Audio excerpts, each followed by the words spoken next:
Hallo und herzlich willkommen. Schön, dass du wieder dabei bist bei unserer gemeinsamen Deutschlernzeit.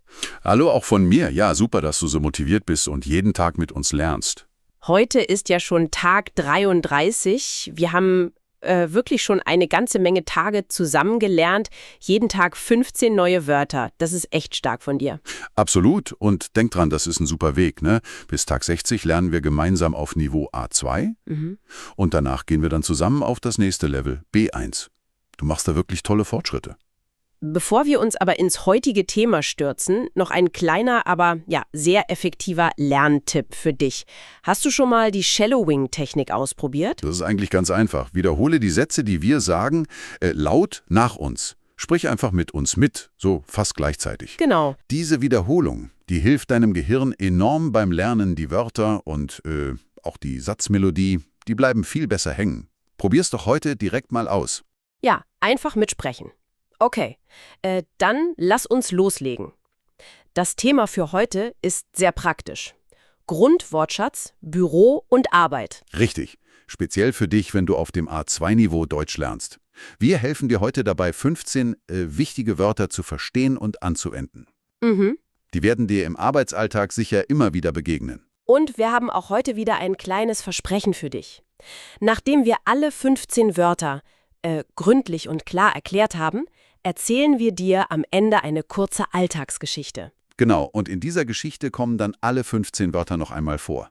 So siehst du, wie sie im Zusammenhang funktionieren und ja, wie man sie ganz natürlich verwenden kann.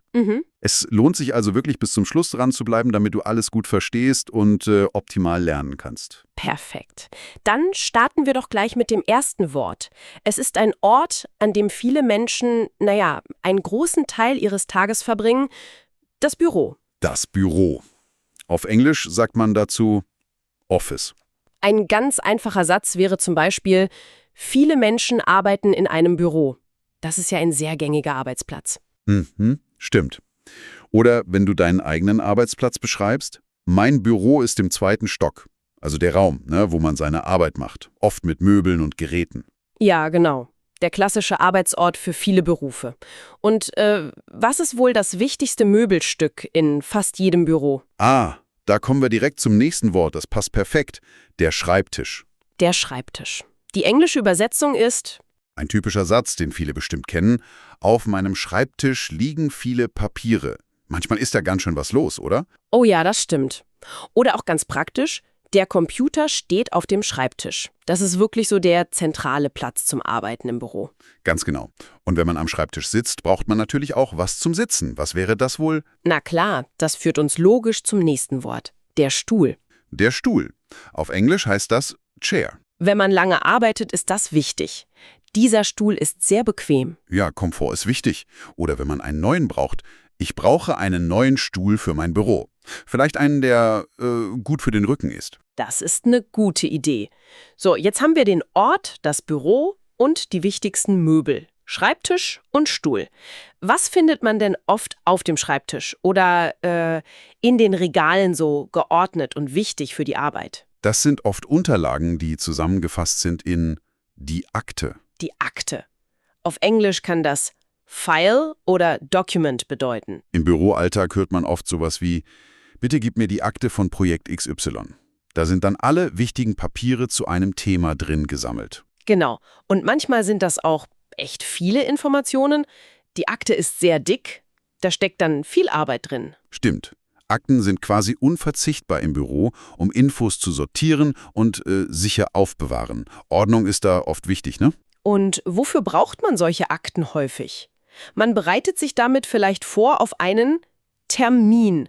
Das ist unser nächstes Wort. Ah ja, der Termin. Auf Englisch Appointment. Wozu hat man eigentlich Termine, Akten und ein Büro? Der Hauptgrund ist natürlich, um zu Arbeiten. Das ist unser erstes Verb heute. arbeiten. Auf Englisch to work. Und ganz wichtig für Gespräche über die Vergangenheit, das Perfekt ist, hat gearbeitet.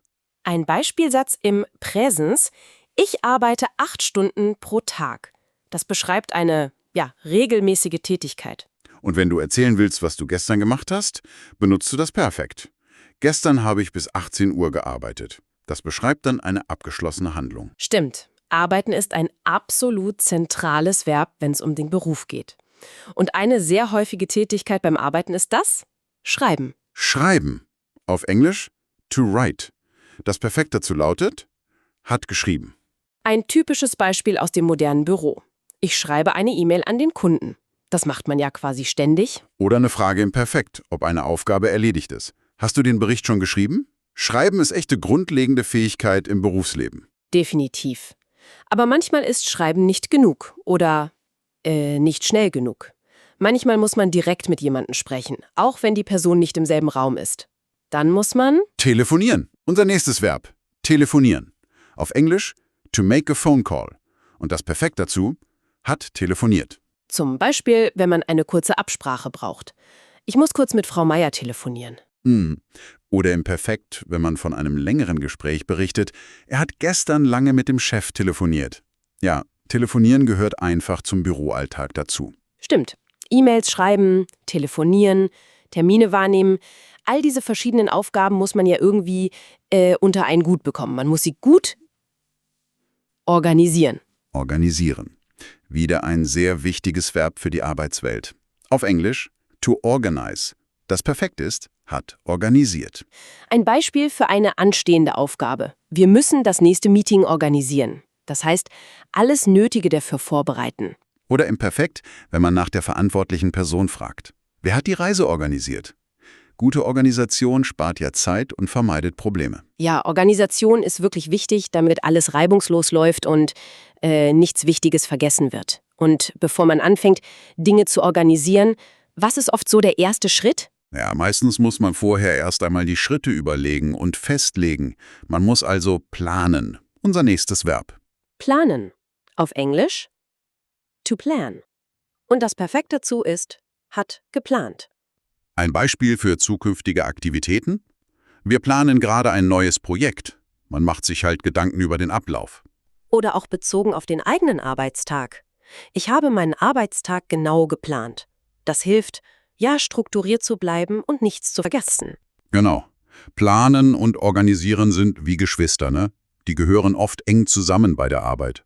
Und wenn man den ganzen Tag plant, organisiert, arbeitet, Termine hat, schreibt, telefoniert, ja, wie fühlt man sich dann oft am Abend oder auch mal zwischendurch? Dann ist man häufig beschäftigt. Das ist unser erstes Adjektiv für heute. Beschäftigt. Beschäftigt.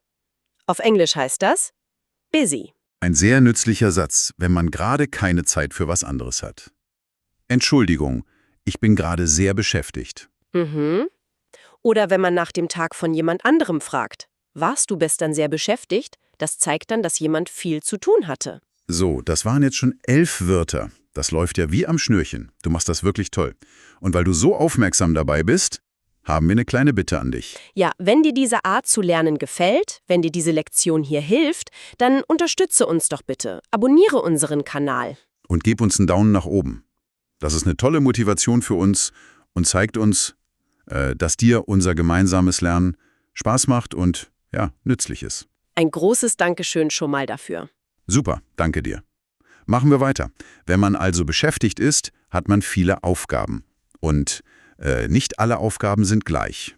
Manche davon sind besonders Wichtig. wichtig. Unser nächstes Adjektiv, auf Englisch, important. Man könnte zum Beispiel sagen, das ist eine wichtige Information. Das bedeutet, diese Information hat eine hohe Bedeutung oder Priorität. Oder eine allgemeine Regel. Es ist wichtig, pünktlich zu sein. Das gilt natürlich nicht nur bei der Arbeit, aber da ist es oft besonders relevant. Ja, Wichtige Dinge sollte man halt nicht vergessen oder aufschieben. genau. Neben wichtig gibt es noch ein anderes Adjektiv, das oft für Dinge bei der Arbeit verwendet wird und sehr positiv ist.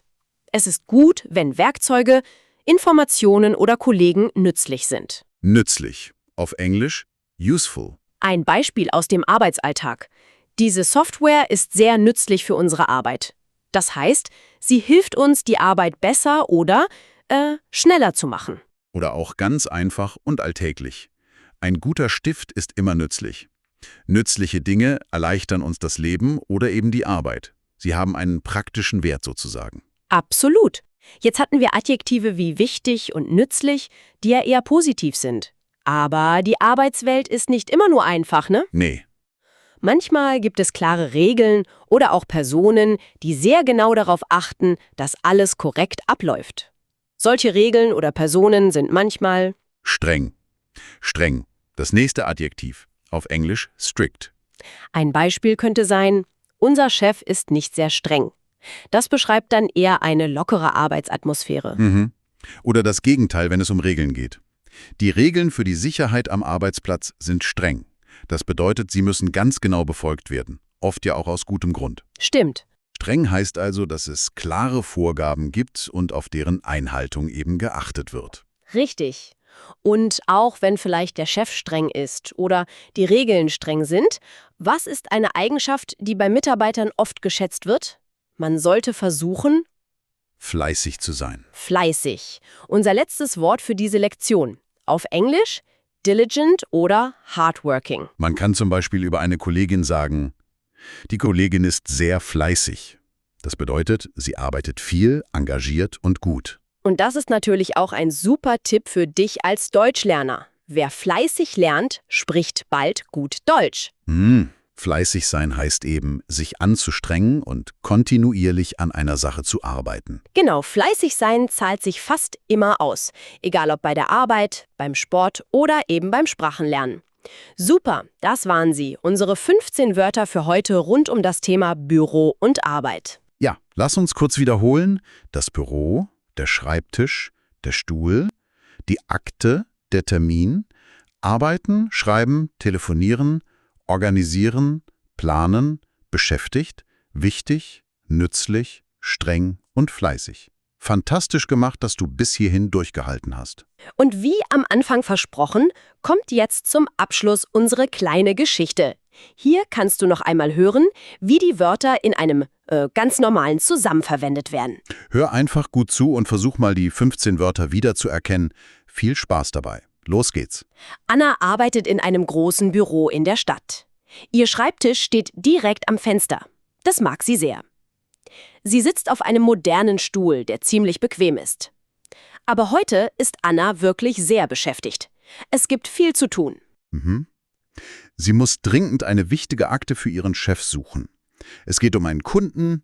Diese Akte braucht er unbedingt für einen Termin am Nachmittag. Und Anna muss diesen Termin nicht nur vorbereiten, sondern auch noch organisieren. Zuerst muss sie viel schreiben. Sie formuliert E-Mails an alle Teilnehmer des Termins mit der genauen Uhrzeit und dem Raum. Dann muss sie noch mit einem Kollegen telefonieren, um ein paar letzte Details zu klären. Das dauert eine Weile. Ihr Chef ist eigentlich ganz nett. Aber manchmal kann er auch etwas streng sein. Besonders wenn es um wichtige Termine geht.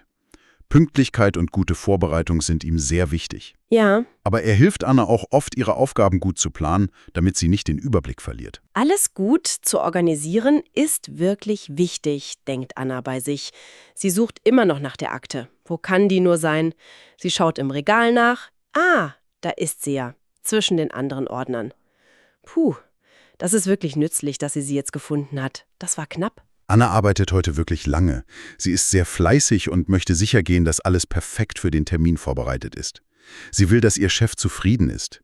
Am Abend, als sie das Büro verlässt, ist sie müde, aber auch ein bisschen stolz auf ihre Arbeit. Das war unsere kleine Alltagsgeschichte. Hast du die Wörter wiedererkannt? Sie waren alle drin versteckt. Wir hoffen, diese Geschichte hat dir geholfen, die Wörter noch besser im Kontext zu verstehen und zu sehen, wie natürlich sie in Gesprächen oder Erzählungen verwendet werden können. Aktive Teil für dich. Versuch doch mal, eigene Sätze mit den neuen Wörtern zu bilden. Schreib gerne ein paar deiner Sätze unten in die Kommentare. Wir sind schon gespannt. Genau, Übung ist der Schlüssel. Und falls du das noch nicht gemacht hast, bitte abonniere den Kanal, damit du keine Lektion verpasst. Und wenn dir diese Folge gefallen und geholfen hat, freuen wir uns riesig über einen Daumen nach oben. Das motiviert uns wirklich sehr, weiterzumachen. Und bleib neugierig, denn morgen geht es schon weiter mit Tag 34. Und vergesst nicht, das Thema von morgen ist auch wieder sehr relevant und spannend. Es geht um Universität und Ausbildung. Da sprechen wir über wichtige Wörter rund um Studium, Schule, Lernen und berufliche Ausbildung. Also sei unbedingt wieder dabei, wenn du auch in diesem Bereich deinen Wortschatz erweitern möchtest. Das war's für heute von uns. Tschüss und bis morgen. Bleib fleißig beim Lernen. Mach's gut und bis bald.